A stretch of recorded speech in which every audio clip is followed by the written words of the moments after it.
Assalamualaikum, para wanita kuat. Kamu adalah inspirasi bagi banyak orang, bahkan tanpa kamu sadari. Teruslah bersinar, dan jangan pernah berhenti bermimpi. Jangan lupa subscribe channel ini, dan berikan like, agar kita bisa terus berbagi cerita inspiratif lainnya.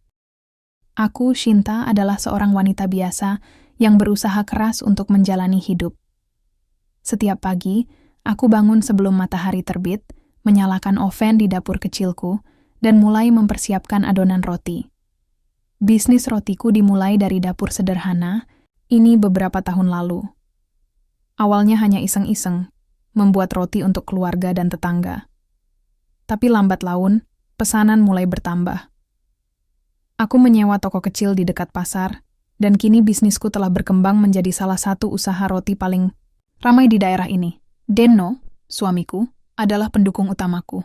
Dia bukan tipe pria yang banyak bicara, tapi dia selalu ada di sisiku. Sejak awal, Deno membantu mengantarkan roti ke pelanggan.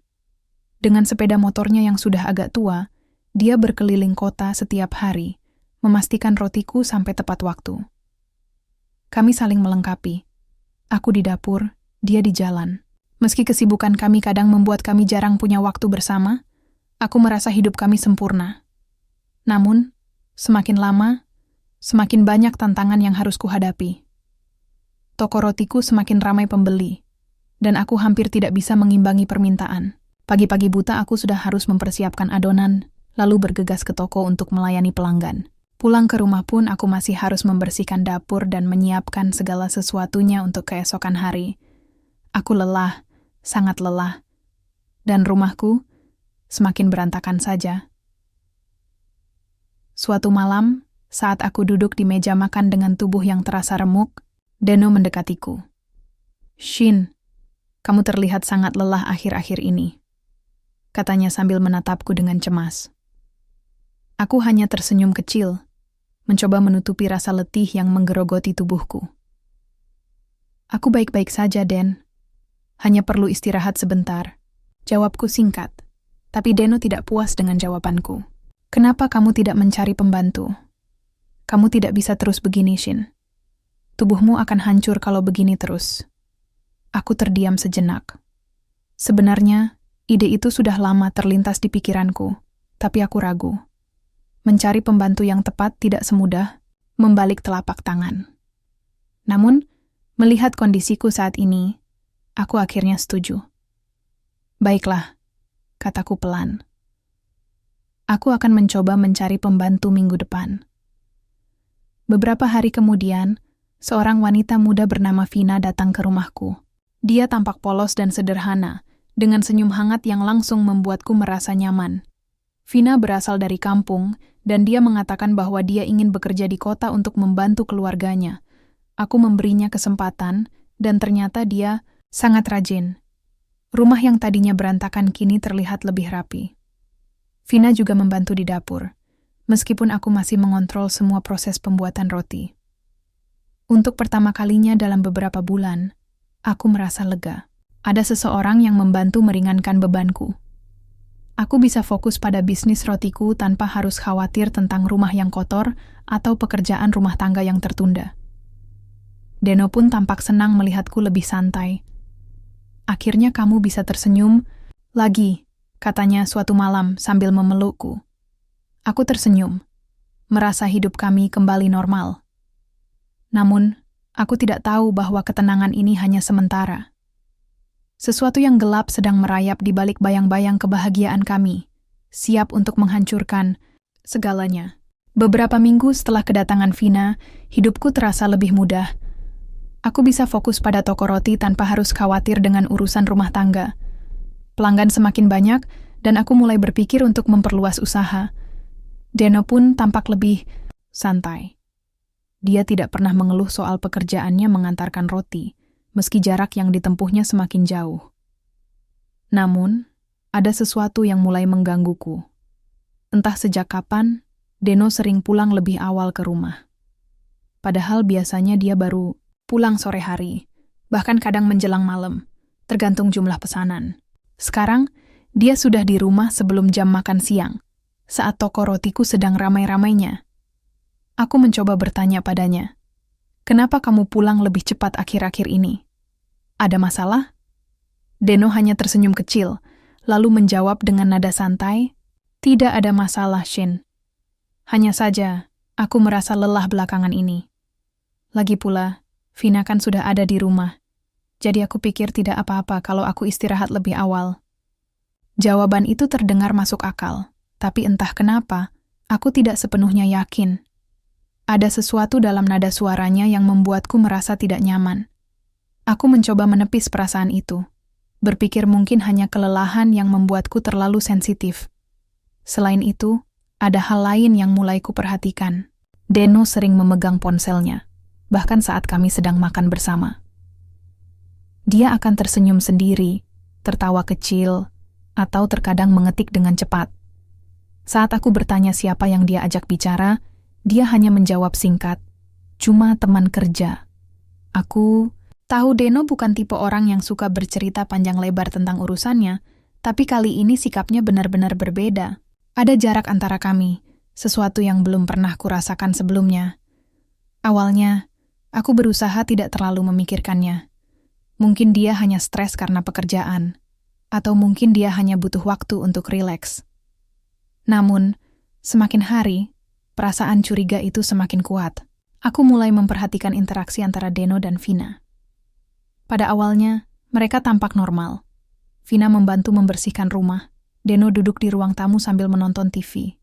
Tapi kemudian, aku mulai melihat hal-hal kecil yang membuatku tidak nyaman. Misalnya, ketika Vina menyuguhkan teh untuk Deno, dia tersenyum terlalu manis. Atau ketika Deno berbicara dengan Vina, nadanya terdengar lebih hangat daripada biasanya. Suatu sore, aku sedang membersihkan dapur setelah seharian bekerja. Vina datang membawa handuk basah, katanya ingin membantu membersihkan meja. Namun, saat dia berdiri di dekatku, aku mencium aroma parfum yang samar-samar familiar. Aku tidak bisa langsung mengenalinya, tapi aroma itu mirip dengan yang sering kupakai. Anehnya, aku ingat bahwa aku belum menggunakan parfum itu selama beberapa hari terakhir. Perasaan tidak enak mulai merayapiku. Aku mencoba menanyakan hal itu pada Vina. "Kamu pakai parfum ya? Wanginya sama seperti yang aku pakai." Vina tampak sedikit gugup, lalu menjawab cepat, "Oh iya Bu, saya pinjam sedikit dari botol di kamar mandi. Maaf, saya lupa minta izin." Jawaban itu terdengar masuk akal, tapi ada sesuatu dalam ekspresinya yang membuatku curiga. Kenapa dia harus menggunakan parfumku? Dan kenapa dia terlihat begitu gugup? Malam itu, aku tidak bisa tidur. Pikiranku dipenuhi oleh berbagai pertanyaan. Apakah aku hanya terlalu lelah dan menjadi paranoid? Atau apakah ada sesuatu yang sebenarnya terjadi di balik semua ini? Aku mencoba menenangkan diri, berpikir bahwa mungkin aku hanya terlalu banyak bekerja dan kurang istirahat. Namun, di sudut hatiku, aku tahu ada sesuatu yang tidak beres. Sesuatu yang besar.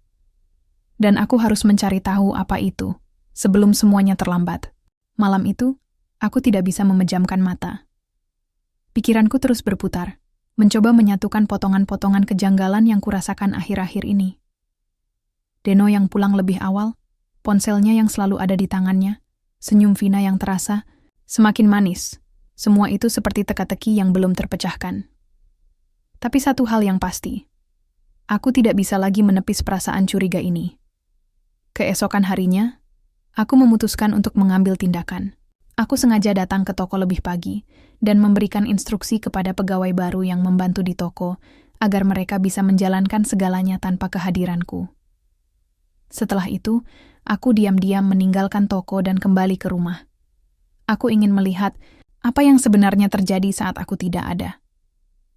Saat sampai di depan rumah, aku memarkir motor agak jauh dari pintu utama agar tidak terdengar suara mesin.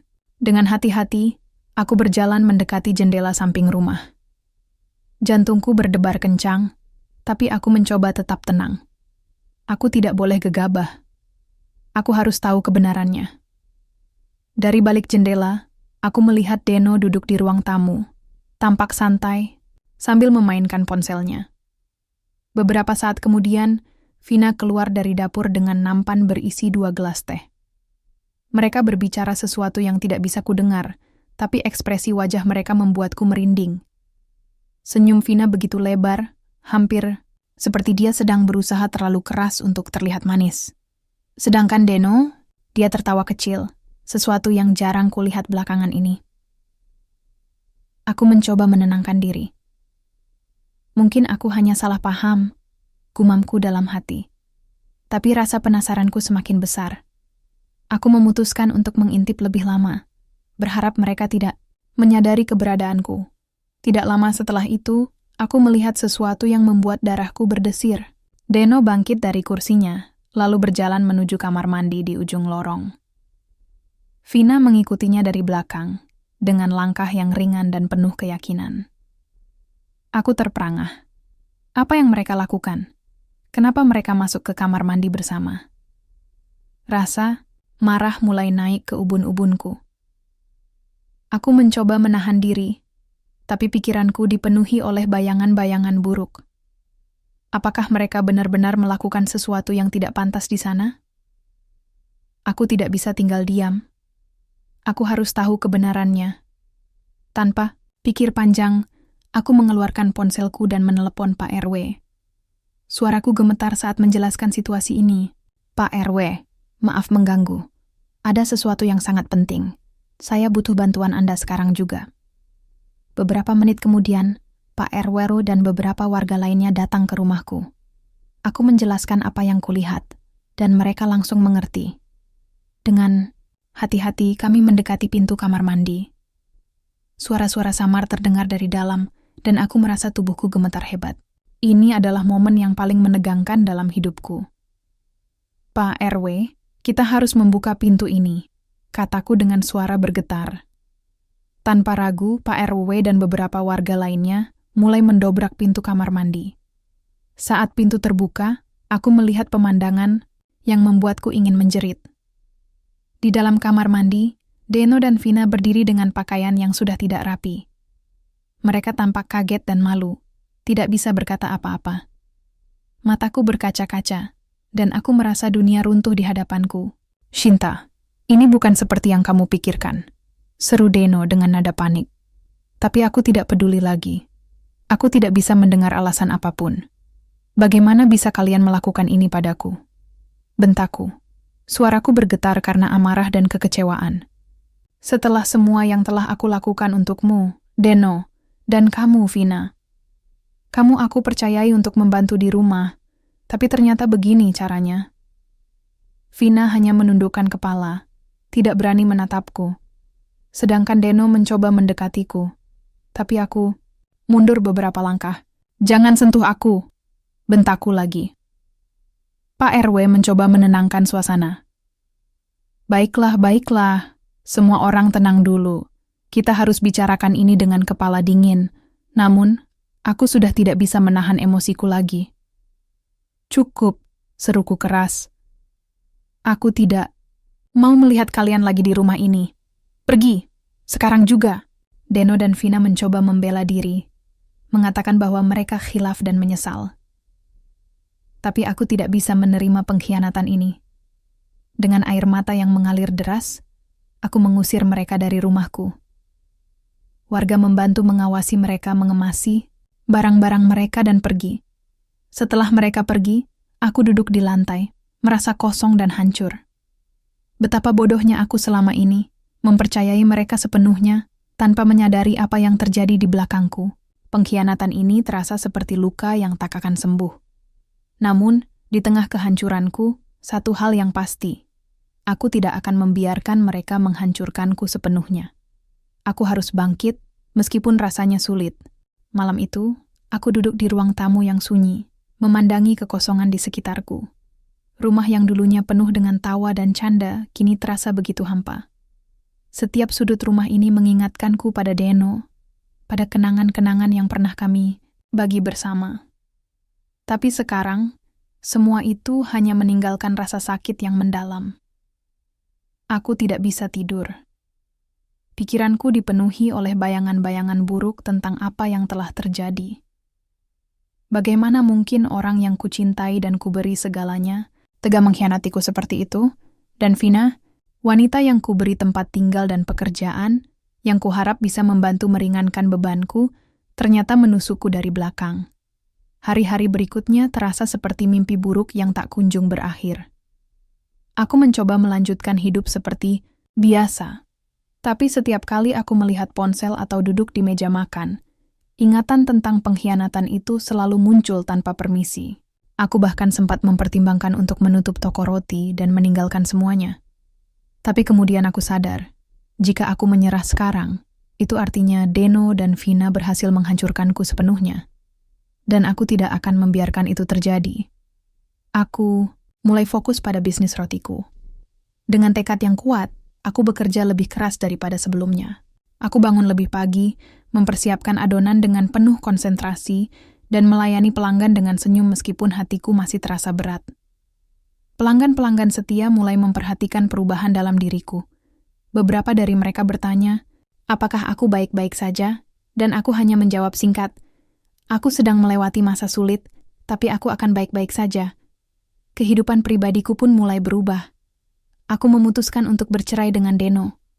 Prosesnya tidak mudah, karena ada banyak hal yang harus dibicarakan, terutama soal pembagian harta.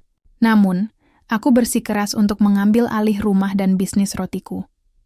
Itu adalah hasil jerih payahku sendiri, dan aku tidak akan membaginya dengan seseorang yang sudah mengkhianatiku. Setelah perceraian resmi, aku merasa lega. Meski luka di hatiku belum sepenuhnya sembuh, setidaknya aku merasa lebih bebas. Aku tidak lagi merasa terikat pada seseorang yang tidak pantas mendapatkan cintaku.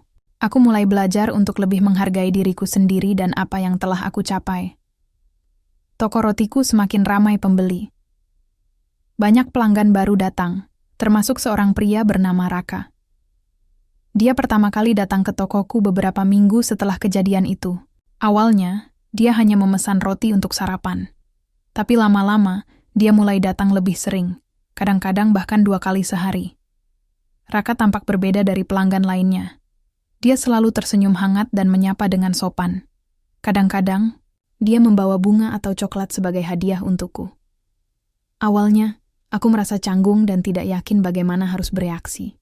Tapi lama-lama, aku mulai merasa nyaman dengan kehadirannya. Suatu sore, saat toko sudah mulai sepi, Raka duduk di meja depan toko dan memesan secangkir teh. Dia menatapku dengan mata yang penuh ketulusan, lalu berkata, "Shinta, aku tahu ini mungkin bukan waktu yang tepat, tapi aku ingin kamu tahu bahwa aku sangat menghargaimu. Kamu wanita yang kuat, cerdas, dan luar biasa. Aku ingin mengenalimu lebih baik, kalau kamu mau." Aku terdiam sejenak. Hatiku masih terluka, dan aku belum siap untuk membuka lembaran baru dalam hidupku. Tapi ada sesuatu dalam kata-kata Raka yang membuatku merasa dihargai. Untuk pertama kalinya setelah kejadian itu, aku merasa bahwa mungkin ada harapan untukku di masa depan. "Terima kasih, Raka," jawabku pelan. "Aku menghargai perhatianmu, tapi aku butuh waktu untuk sembuh. Ini bukan sesuatu yang bisa kulupakan begitu saja." Raka mengangguk dengan pengertian. "Aku mengerti, Shinta. Aku tidak akan memaksamu. Aku hanya ingin kamu tahu bahwa aku di sini kalau kamu butuh seseorang untuk diajak bicara. Kapanpun kamu siap, aku akan menunggu." Ucapannya membuatku merasa tenang. Untuk pertama kalinya, aku merasa bahwa ada seseorang yang benar-benar peduli padaku tanpa syarat. Meski aku belum siap untuk melangkah maju, aku tahu bahwa suatu hari nanti, aku akan bisa membuka hatiku lagi. Malam itu, aku duduk di depan jendela, memandangi langit malam yang penuh bintang. Aku menyadari bahwa hidupku tidak berakhir hanya karena pengkhianatan Deno. Ada banyak hal yang masih bisa kuperjuangkan, banyak mimpi yang masih bisa kukejar. Luka di hatiku mungkin akan membutuhkan waktu untuk sembuh, tapi aku tahu bahwa aku lebih kuat daripada yang kupikirkan. Untuk pertama kalinya dalam beberapa bulan, aku tersenyum. Mungkin ini adalah awal dari babak baru dalam hidupku. Beberapa bulan telah berlalu sejak kejadian itu. Hidupku kini terasa jauh lebih tenang, meskipun luka di hatiku belum sepenuhnya sembuh. Namun, Aku belajar untuk menerima bahwa ada hal-hal dalam hidup yang tidak bisa kita kendalikan. Pengkhianatan, Deno dan Vina adalah salah satunya. Aku tidak bisa mengubah apa yang telah terjadi, tapi aku bisa memilih bagaimana cara menghadapinya. Toko rotiku semakin berkembang pesat. Pelanggan baru datang setiap hari, dan beberapa bahkan memesan roti dalam jumlah besar untuk acara-acara keluarga atau pernikahan. Aku mulai mempekerjakan beberapa orang tambahan untuk membantu di dapur dan di toko. Dengan bantuan mereka, aku bisa sedikit melonggarkan bebanku dan mulai menikmati hidup lagi. Ada rasa puas yang mendalam saat aku melihat hasil kerja kerasku tumbuh menjadi sesuatu yang besar. Raka masih sering datang ke tokoku. Dia tidak pernah memaksaku untuk menjalin hubungan dengannya, tapi kehadirannya selalu membuatku merasa nyaman. Kadang-kadang, kami hanya duduk bersama di meja depan toko, minum teh sambil berbicara tentang hal-hal ringan. Raka memiliki cara tersendiri untuk membuatku tertawa, sesuatu yang sudah lama tidak kulakukan dengan tulus. Suatu sore, setelah toko tutup, Raka mengajakku berjalan-jalan ke taman dekat rumah. Awalnya aku ragu, tapi kemudian aku memutuskan untuk menerimanya. Kami duduk di bangku taman, menikmati angin sepoi-sepoi yang menyapu wajah kami. Matahari mulai tenggelam, menciptakan gradasi warna oranye dan ungu di langit. "Shinta," kata Raka, pelan, suaranya penuh ketulusan. "Aku tahu kamu masih butuh waktu untuk sembuh dari semua yang terjadi. Tapi aku ingin kamu tahu bahwa aku benar-benar serius denganmu. Aku ingin menjadi bagian dari hidupmu, kalau kamu mau." Aku menatapnya, hatiku dipenuhi oleh campuran emosi. Di satu sisi, aku masih merasa takut untuk membuka hatiku lagi. Tapi di sisi lain, ada bagian dari diriku yang ingin percaya bahwa cinta itu masih ada, bahwa tidak semua orang akan mengkhianatiku seperti Deno. Aku masih takut, Raka, kataku jujur. Aku takut untuk memberi kesempatan pada orang lain, karena aku takut akan terluka lagi. Raka mengangguk, matanya tetap lembut. Aku mengerti, Shinta. Dan aku tidak akan memaksamu untuk langsung melupakan masa lalumu. Tapi aku ingin kamu tahu bahwa aku tidak akan pernah menyakitimu. Aku ingin melindungi dan mendukungmu, bukan menambah bebanmu. Ucapannya menyentuh hatiku. Untuk pertama kalinya, aku merasa bahwa mungkin ada harapan untukku di masa depan. Aku tidak harus terus-menerus hidup dalam bayang-bayang pengkhianatan itu. Mungkin, suatu hari nanti, aku bisa mempercayai seseorang lagi. Baiklah, kataku pelan. Suaraku bergetar sedikit. Aku siap untuk mencoba. Tapi aku butuh waktu, Raka. Ini bukan sesuatu yang bisa kulakukan dengan cepat. Raka tersenyum, matanya berbinar. Aku akan menunggu, Shinta, selama yang kamu butuhkan. Malam itu, aku duduk di ruang tamu rumahku, memandangi foto-foto lama di dinding. Ada banyak kenangan indah di sana. Kenangan yang dulunya begitu berharga bagiku. Tapi kali ini, aku tidak merasa sedih saat melihatnya. Aku hanya merasa syukur atas segala hal yang telah kulalui, baik yang menyenangkan maupun yang menyakitkan. Aku menyadari bahwa hidup ini terus bergerak maju, dan aku tidak bisa terus berpegang pada masa lalu. Luka itu mungkin akan selalu ada, tapi aku bisa belajar untuk hidup berdampingan dengannya. Aku bisa belajar untuk mencintai diriku sendiri lagi, untuk menghargai semua yang telah aku capai, dan untuk membuka hatiku pada kemungkinan-kemungkinan. Baru keesokan paginya, aku bangun dengan perasaan yang lebih ringan. Aku mempersiapkan adonan roti seperti biasa, tapi kali ini ada senyum kecil di wajahku. Aku tahu bahwa hari-hari ke depan tidak akan selalu mudah, tapi aku juga tahu bahwa aku lebih kuat daripada yang kupikirkan. Saat aku membuka pintu toko, sinar matahari masuk dengan hangat, menerangi setiap sudut ruangan. Aku menghirup udara pagi yang segar, merasakan semangat baru mengalir dalam tubuhku. Hari ini adalah lembaran baru dalam hidupku, dan aku siap untuk menulis cerita yang berbeda. Untuk pertama kalinya dalam waktu yang lama, aku merasa damai.